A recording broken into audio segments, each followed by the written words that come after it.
semuanya, kembali lagi bersama saya Badatun Sahro dengan NPM 2042377. Baiklah, di sini saya akan membahas sedikit tentang apa itu dasar pertimbangan kurikulum 2013 dan apa itu dasar pertimbangan kurikulum merdeka. Yuk kita bahas sama-sama. Baiklah, kita masuk ke materi yang pertama, yaitu dasar pertimbangan kurikulum 2013. Teman-teman tahu nggak sih apa sih itu kurikulum 2013? Baiklah, kurikulum 2013 adalah seperangkat rencana dan pengaturan mengenai tujuan, isi, dan bahan pelajaran serta cara yang digunakan sebagai pedoman penyelenggaraan kegiatan pembelajaran untuk mencapai pendidikan yang nasional. Kurikulum ini dirancang untuk mengembangkan kompetensi siswa secara menyeluruh baik dari segi kognitif, afektif, maupun psikomotorik. Baiklah, selanjutnya yaitu beberapa pertimbangan kurikulum 2013. Yang pertama, pendekatan tematik integratif. Kurikulum 2013 menggunakan pendekatan tematik yang mengintegrasikan berbagai mata pelajaran dalam satu tema. Hal ini bertujuan agar siswa dapat memahami keterkaitan antara disiplinnya ilmu. Yang kedua, yaitu pendidikan karakter. Salah satu fokus utama kurikulum 2013 adalah pengembangan karakter siswa. Kurikulum ini menekankan nilai-nilai moral dan etika dalam proses pembelajaran. Yang ketiga, yaitu pendidikan berbasis kompetensi. Kurikulum ini berorientasi pada pencapaian kompetensi yang mencakup pengetahuan, keterampilan, dan sikap yang harus dimiliki siswa setelah mengikuti pembelajaran. Baiklah, lanjut ke materi yang kedua, yaitu rasionalitas perkembangan kurikulum 2013. Rasionalitas perkembangan kurikulum 2013 mencakup nilai-nilai sosial, kebutuhan dan tuntutan masyarakat cenderung mengalami perubahan akibat kemajuan dan penemuan ilmu pengetahuan serta teknologi. Konsekuensinya adalah lembaga pendidikan harus meninjau kembali kurikulum pendidikannya guna menyempurnakan dan menyelaraskan kurikulum tersebut dengan kemajuan zaman. Itulah mengapa dilakukan serangkaian kegiatan pembaharuan kurikulum yang dikenal dengan istilah mengembangkan atau pengembangan kurikulum. Dalam kedudukannya sebagai program pendidikan, secara filosofis atau konseptual, kurikulum adalah jawaban dunia pendidikan terhadap kebutuhan masyarakat dalam membangun kualitas generasi muda untuk kehidupan mereka di masa yang akan datang. Pengertian ini sangat mendasar menggambarkan hakikat kurikulum yang sebenarnya sebagai program pendidikan.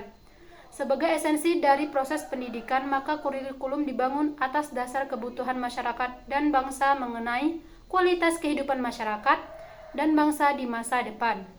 Dalam pengertian tersebut, maka kurikulum adalah suatu yang dipersiapkan untuk membangun kehidupan yang berbangsa, masyarakat, dan individu peserta didik di masa yang akan datang.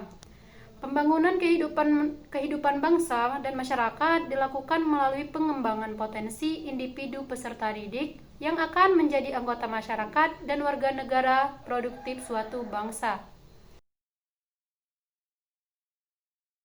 Selanjutnya yaitu dasar pertimbangan kurikulum merdeka.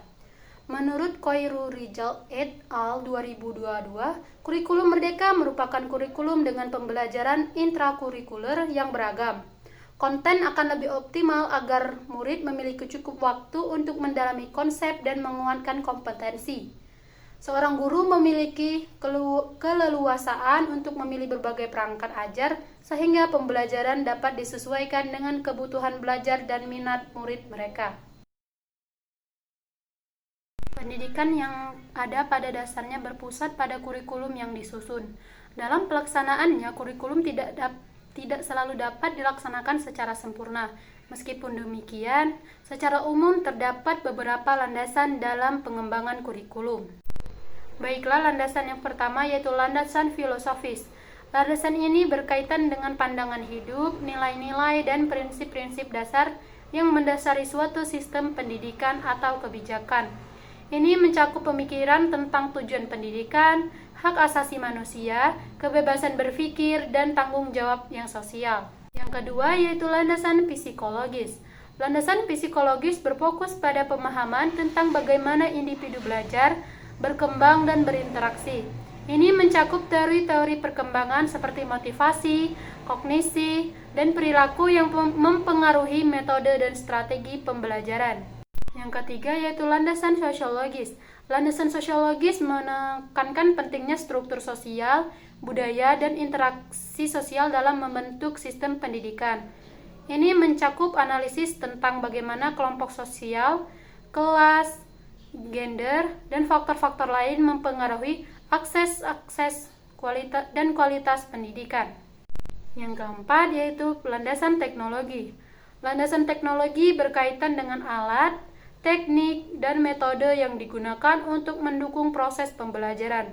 Ini mencakup penggunaan teknologi, informasi, dan komunikasi atau TIK seperti komputer, internet, aplikasi pendidikan, dan perangkat lunak untuk meningkatkan efektivitas instruksi. Yang kelima atau yang terakhir yaitu landasan historis. Landasan historis melihat perkembangan sejarah pendidikan dan bagaimana sistem pendidikan berkembang seiring berjalannya waktu. Ini mencakup studi tentang sejarah pendidikan di berbagai budaya, perubahan kurikulum, dan evaluasi kebijakan pendidikan. Setiap landasan ini saling berinteraksi dan mempengaruhi satu sama lain dalam membentuk kerangka kerja pendidikan yang komprehensif dan relevan dengan kebutuhan masyarakat. Rasionalitas kurikulum merdeka. Rasionalitas kurikulum merdeka merujuk pada alasan dan tujuan yang mendasari pengembangan kurikulum ini. Dalam konteks kurikulum merdeka, rasionalitasnya berkaitan dengan upaya untuk meningkatkan kualitas dan relevansi pendidikan di Indonesia dengan memperkenalkan pendekatan yang lebih fleksibel, inovatif, dan berbasis proyek. Berikut adalah beberapa aspek dari rasionalitas pengembangan kurikulum merdeka. Yang pertama yaitu relevansi dengan kebutuhan masyarakat dan dunia kerja. Kurikulum merdeka dirancang untuk memastikan bahwa pendidikan yang diberikan lebih relevan dengan kebutuhan masyarakat dan dunia kerja. Ini berarti materi pelajaran dan metode pembelajaran diarahkan untuk mempersiapkan siswa menghadapi tantangan nyata di kehidupan dan karir mereka nantinya. Baiklah, yang kedua yaitu peningkatan kualitas pendidikan. Dengan memberikan kebebasan lebih kepada guru dan sekolah, kurikulum merdeka ini bertujuan untuk meningkatkan kualitas pendidikan. Kebebasan ini memungkinkan penyesuaian kurikulum sesuai dengan konteks lokal dan kebutuhan siswa, sehingga pendidikan menjadi lebih bermakna dan efektif. Yang ketiga yaitu pembelajaran berbasis proyek. Pendekatan pembelajaran berbasis proyek atau yang sering kita dengar yaitu project based learning yang diterapkan dalam kurikulum merdeka menekankan pada pengalaman praktis dan aplikatif. Hal ini diharapkan dapat meningkatkan keterampilan berpikir kritis, kolaborasi, dan kreativitas siswa yang sangat penting dalam menghadapi masalah kompleks di dunia kerja. Baiklah, yang keempat yaitu inovasi dan kreativitas. Dengan memberikan kebebasan lebih kepada guru dan sekolah, kurikulum merdeka mendorong inovasi dan kreativitas dalam metode pembelajaran. Ini termasuk penggunaan metode pembelajaran yang tidak konvensional dan pemanfaatan teknologi baru untuk mendukung proses belajar mengajar.